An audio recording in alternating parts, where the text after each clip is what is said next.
Alright! So, finally nagawa ko na rin or magagawa ko na din yung first video ng Gurography. So, this is in collaboration with Team Radicals. So, yung mga questions, they are under general education. These are actual SPLE June 2025 board exam questions. Although hindi verbatim kasi hindi ko talaga maalala yung kung paano yung pagka-structure nung mga questions. Pero basically yung mga gist andon at saka syempre yung sagot. Maalala ko din yung mga ibang options doon. And with the help of Team Radicals, they helped me recall some of the questions na linagay ko dito.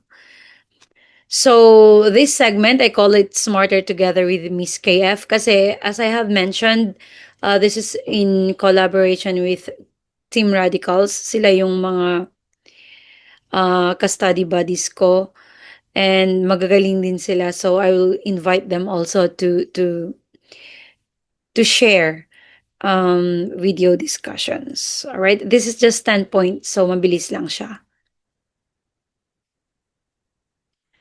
Okay, in 331 BC, we are in number one, okay?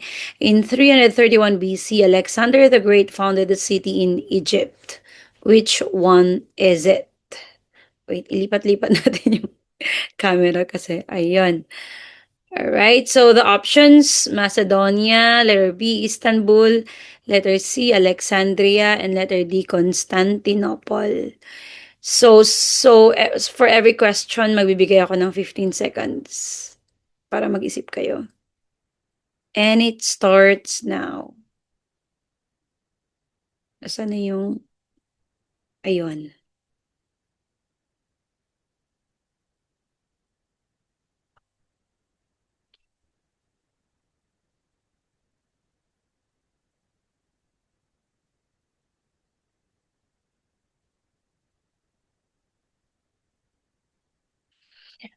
Alright. So, let's reveal. Ano yung mga sagot nyo? Curious ako. Alright. So, nung lumabas to, lucky lang ako kasi, of course, alam natin, Istanbul and Constantinople, sa Turkey siya, di ba? And it just so happened also na nakapanood ako ng documentary before about Macedonia na part talaga siya ng Greece. Ano siya, kumbaga obscure lang siya dati. Kasi ang mga sikat dati in Greece or Sparta, Athens, and Thebes, 'di ba? And bigla siyang nag-rose into power. So, at saka yung naging clue ko na din here is yung sa Egypt. So yes, ang sagot natin ay letter C. I hope you got it. Kung mabilis ako or whatsoever, paki-comment na lang kung ano yung mga suggestions nyo. All right, so we have number 2, the 95 Theses or Disputation on the Power and Efficacy of Indulgences is a list of propositions for an academic disputation written in 1517 by... All right, so letter A, John Calvin. Malala ko to, nasa option talaga siya. Nagpalit pa nga yung H tsaka N. Letter B, Martin Luther King Jr. Letter C, Aldrich Zwingli. I hope tama yung pag-pronounce ko. And letter D, John Knox. Hindi ko talaga maalala yung dalawang options aside from John Calvin and Martin Luther King. Pero sinama ko na lang din si Aldrich Zwingli at John Knox kasi I know na yung apat na to magkakasama sila. They are well known sa mga religious movements tsaka social reform. Alright, so here's the clock.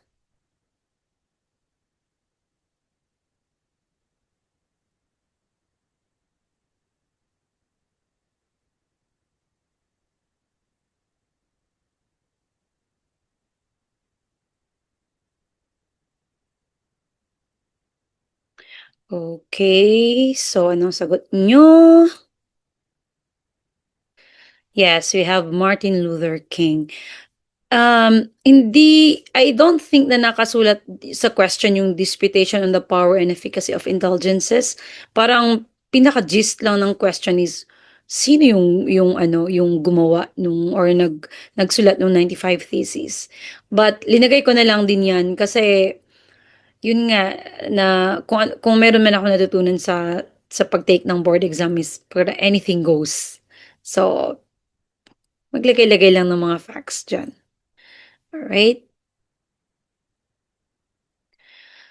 All right, we go to number three, an inquiry into the nature and causes of the wealth of nations, usually referred to by its shortened title, The Wealth of Nations, was written by Scottish economist. Right, so Scottish pala siya. So letter A, John Maynard Keynes. Letter B, David Ricardo. Letter C, Thomas Malthus, and letter D, Adam Smith. So here's the clock.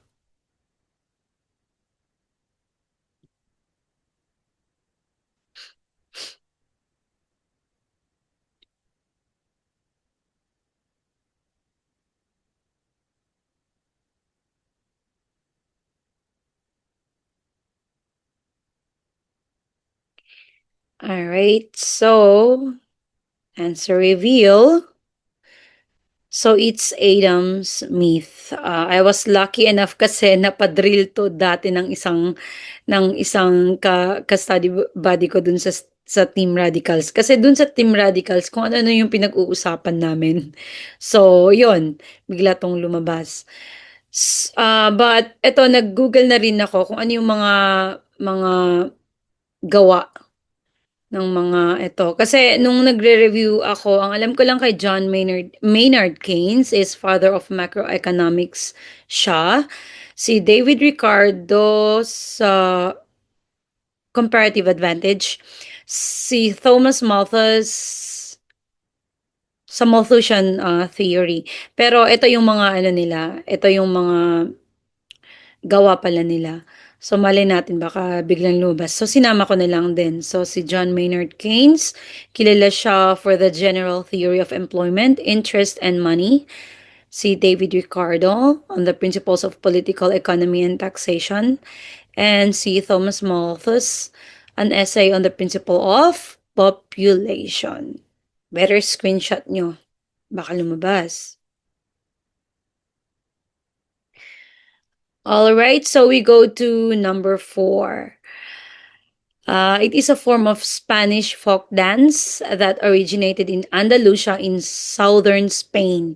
It is known for its passionate, elegant movements and its percussive footwork.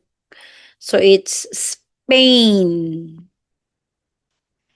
All right, so I think mahuhulaan mo pa rin kasi Spain. Okay, let's start the clock muna.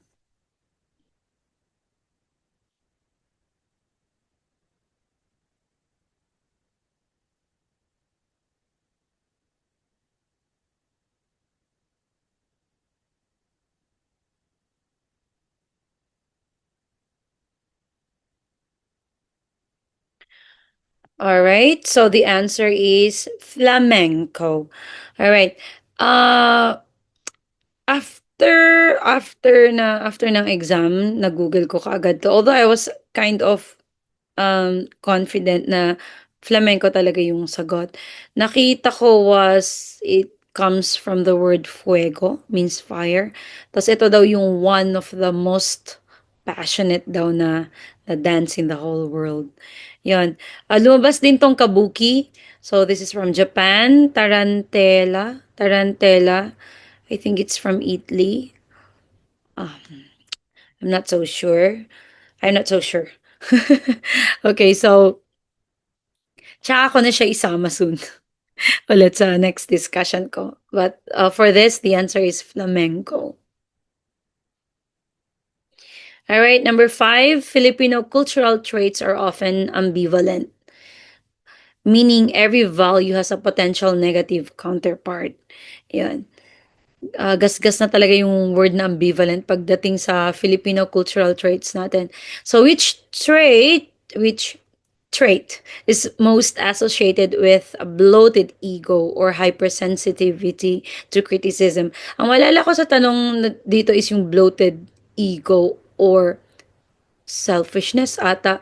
Basta sigurado ako dun sa word na bloated ego. So, eto din yung mga ano, maalala ko din 'tong mga choices. So, letter A, delikadesa, kasi parang number 2 ata 'to. Letter B, gaya-gaya. Letter C, hiya. And letter D, amor propio. Right, here's the clock ticking.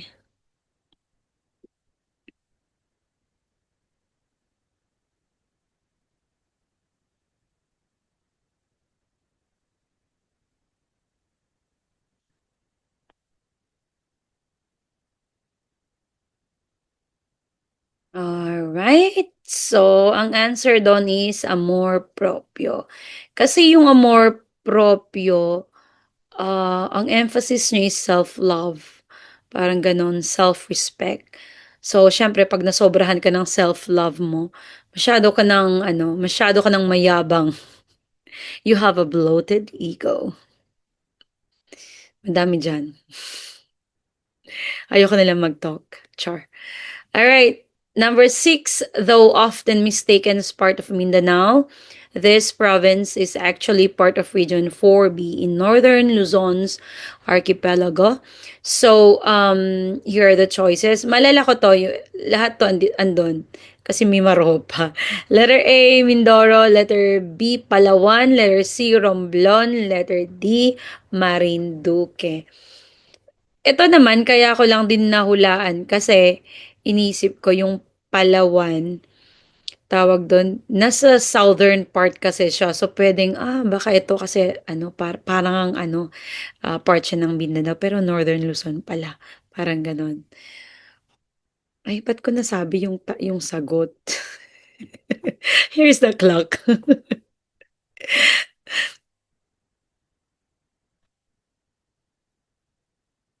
Excited. Sabi nung sagot.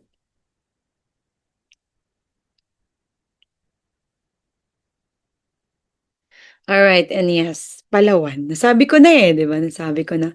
Pero totoo naman 'di ba, yung Palawan nasa ano, nasa southern part na ng Pilipinas. Akala ko nga din dati ano, Mindanao talaga siya. Nung nabasa ko lang 'to, tsaka ako na ano na, "Ay, puwede pala, baka yun yun." Parang gano'n. Kasi ako nga akala ko Mindanao, parang gano'n. Alright, kinakausap ko yung sarili ko mag-isa. All right, number 7, Russia exerts authoritarian control over its people that scholars tend to compare to which tendencies. Okay. Feeling ko this is kinda ano, controversial. Parang totoo ba? Nag-exert ba talaga siya ng ano, authoritarian control over its people? Okay. So anyway, ito talaga yung mga options. Letter A, fascist. Letter B, democracy. Letter C, socialist. Letter D, Republican. So here's the clock.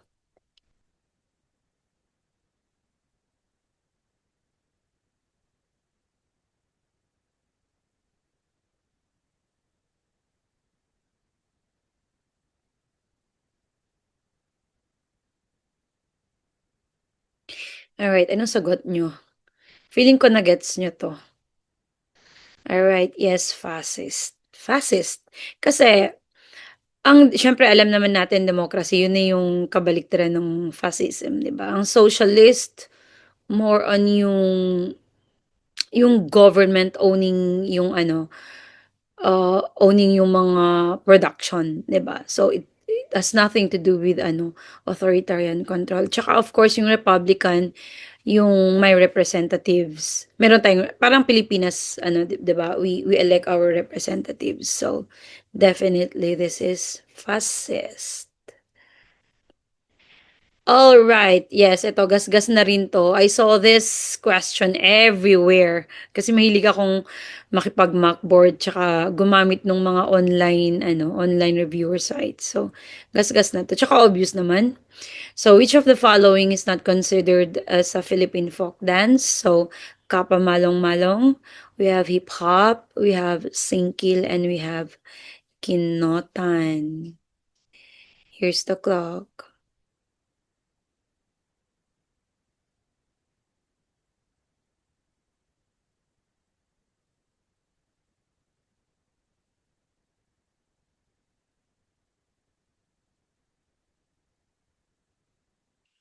Alright, so the answer is hip-hop.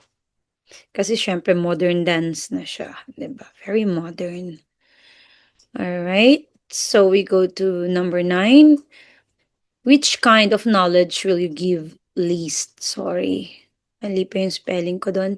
Least priority as it deals with ways of influencing supernatural events by manipulating certain laws of nature. So we have the options. Letter A, natural knowledge.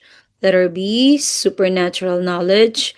Letter C, magical knowledge. And letter D, technological knowledge. And here's the 15-second clock.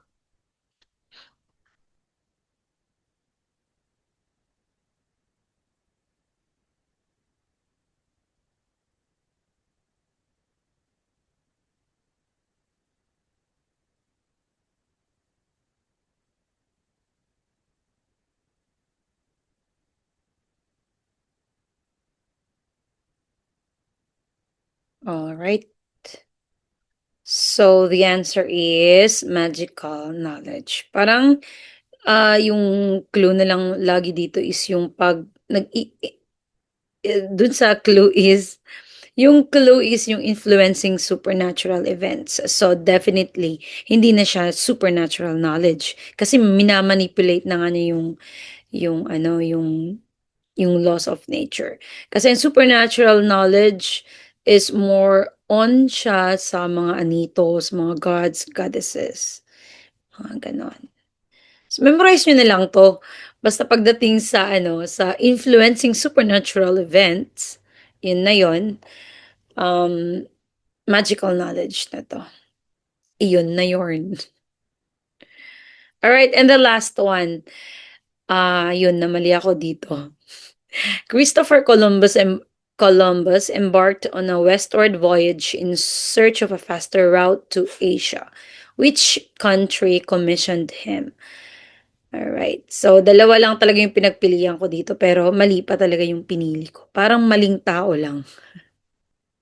Alright, so, uh, humugot. So, yung options, letter A, Portugal, letter B, Spain, letter C, France, and letter D, Great Britain.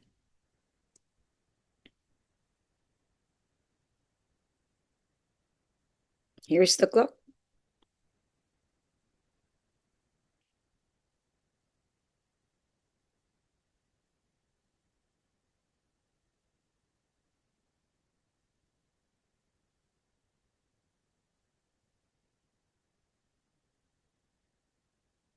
Alright. So, anong sagot nyo?